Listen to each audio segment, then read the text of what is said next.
Hello students, now we are discussing about energy density. We know that if we have a capacitor of capacitance C and that can be connected with a potential difference of V, then the energy stored in the capacitor can be expressed by the formula U equal to half of CV square. If capacitors are taken as parallel plate capacitor and the cross-sectional area of each plate is A, the separation distance between the capacitor is D, and the dielectric is taken as air inside the plate of capacitor, then the capacitance of the capacitor can be expressed in terms of epsilon 0 A by D, and the potential across the capacitors can be expressed in terms of electric field that can be equal to ED. So if we put all these value of C and V from here, then we get the value of U becomes half of epsilon 0 A D into E square. Here A into D is the volume of the capacitor, and if we divide by this in both sides, then we get the total energy stored per unit volume in the capacitor, that is also known as energy density. So U by AD, that is energy density or energy stored per unit volume in the capacitor, that will be equal to half of epsilon 0 E square. From here we are seeing that the energy density of a capacitor is directly proportional to the square of the electric field in the capacitor. Okay, now the SI unit of the energy density is joule per meter cube. Okay, now what will be the total energy stored in the series combination of the capacitors? Suppose that we have n capacitors and they are connected in series, and after that they are connected with a potential source V. We know that all the capacitors are connected in series, then the charge stored in each capacitor will be same. It means the charge stored in the first capacitor is Q, in second capacitor is also Q, in third capacitor is also Q, in nth capacitor is also Q. So the energy stored in the first capacitor will be half of Q into Q square by C1, plus energy stored in the second capacitor will be equal to half of Q in square by C2 plus in third capacitor, and so on. So suppose that if the combination of the capacitor is replaced by a single capacitor of capacitance C, then we can relate the capacitance of all the capacitors with the equivalent capacitance of the capacitor, that is 1 upon C equal to 1 upon C1 plus 1 upon C2 plus 1 upon C3 plus and so on 1 upon Cn. So from the formula we know that the energy stored in the capacitor can be expressed by the term equal to half of Q square by C. So C is the equivalent capacitance that can be replaced with the help of this. So we get the energy stored in the capacitor system of capacitors can be equal to half of Q square whole into 1 upon C1 plus 1 upon C2 plus 1 upon C3 plus and so on 1 upon Cn. So if we multiply in each term by half of Q square, then we get U equal to half of Q square by C1 plus half of Q square by C2 plus half of Q square by C3 plus half of and so on half of Q square by Cn. Half of Q square by C1 is written as U1, half of Q square by C2 is written as U2. So if we write half of Q square by C1 as U1, half of Q square by C2 as U2, half of Q square by C3 as U3, and so on, half of Q square by Cn, that is equal to Un. So we find out that U equal to U1 plus U2 plus U3 plus and so on Un. Here U1 is the energy stored in the first capacitor, U2 is the energy stored in the second capacitor, U3 is the energy stored in the third capacitor, and so on. U1 is the energy stored in the nth capacitor. So the total energy stored in the system of series combination of capacitors will be equal to the total energy stored in the individual capacitors. It means the sum of the energy stored in the individual capacitors. It means the total energy stored in the system of the series combination of capacitors will be expressed as the sum of the energy stored in the individual capacitors. Suppose that now the second topic, energy stored in the parallel combination of capacitor. Think about it.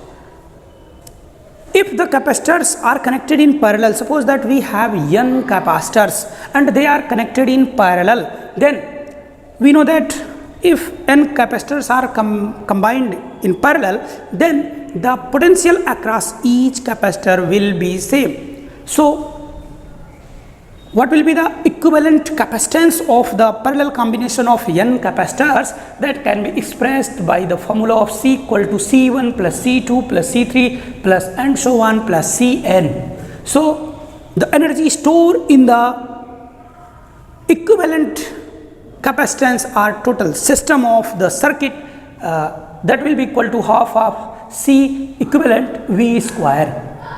So if we replace this C by the formula C1, C2 plus C3 and so on Cn, then U can be expressed as half of V square whole into C1 plus C2 plus C3 plus and so on Cn.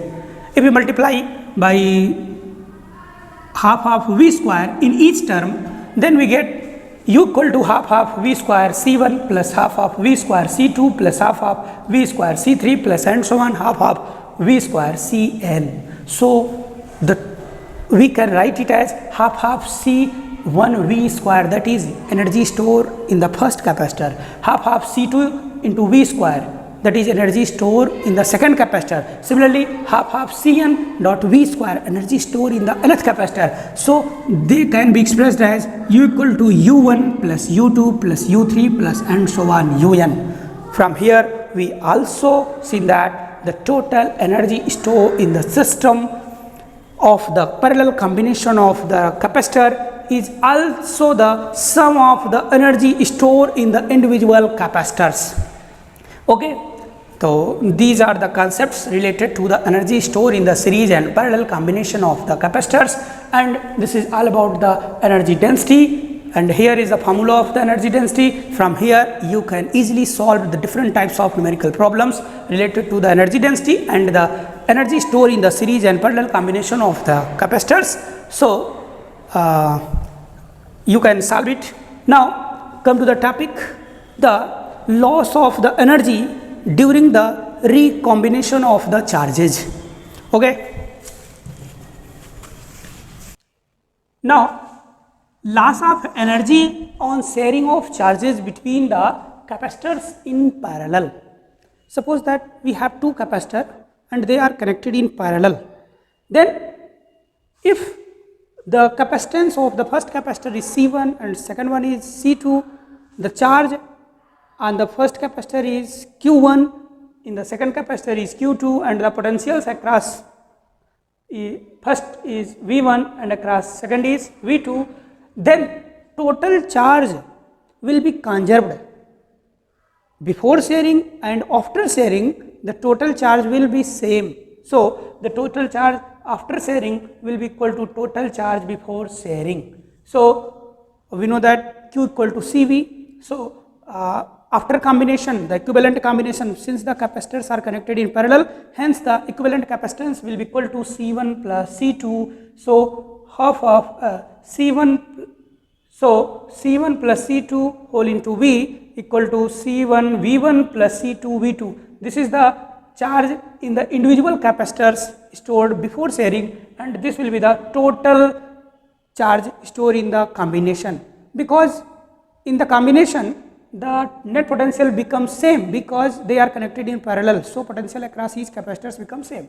So total charge after sharing becomes C1 plus C2 into V, and before sharing this will be equal to Q1 V, C1 V1 C1 V1 plus C2 V2. So from here we find out what will be the value of V. It means the net potential across each capacitor, that will be equal to C1 V1 plus C2 V2 upon C1 plus C2. Now total energy before sharing, suppose that the first capacitor has capacitance C1 and potential V1, then the energy stored across first is half C1 V1 square, and that of across in the second capacitor total energy is half of C2 V2 square. So total energy stored in the capacitor in initial term Ui, that is equal to half of C1 V1 square plus half of C2 V2 square, because we have earlier discussed that the energy stored in the series combination or parallel combination of the capacitors will be equal to the energy sum of the energy stored in the individual capacitors. Okay, so the total energy stored in initial state in the capacitors will be equal to half of C1 V1 square plus half of C2 V2 square. It means energy stored in the first capacitor plus energy stored in the second capacitor. But the total energy of the system becomes after joining, it means when they are shared, the charge is shared, then the energy, total energy after sharing becomes half of C1 plus C2 dot V square. Okay, because the potential across each capacitor becomes V and total capacitance of the system will become C1 plus C2. So this is the final energy stored in the capacitor after sharing the charges. So what will be the change in energy? So first we have to find out what will be the value of Ui minus Uf. By calculation we find out the Ui minus Uf. This becomes a positive quantity, and the formula we get by simple mathematical calculation 1 by 2 C1 C2 1 in bracket V1 minus V2 whole square upon C1 plus C2. From here we are seeing that C1 C2 upon C1 plus C2 and 1 by 2, these are the constant, and also positive quantity, and the square of the difference of potential is also positive quantity. So we find out the value of Ui minus Uf is a positive quantity. It means initial energy is higher than the comparison of final energy. It means there is a loss of energy during sharing of charges. So the loss of energy can be transmitted in the form of heat, the hotness of the wire during flow of current, etc. By connecting wires. So this is a simple discussion on about the loss of energy on sharing the charges between the capacitors in parallel. And this is one more important formula that provides the amount of the energy that can be lost during the sharing of charges. Okay. With the help of this formula, you can easily solve different types of numerical problems. Solve it. Thank you.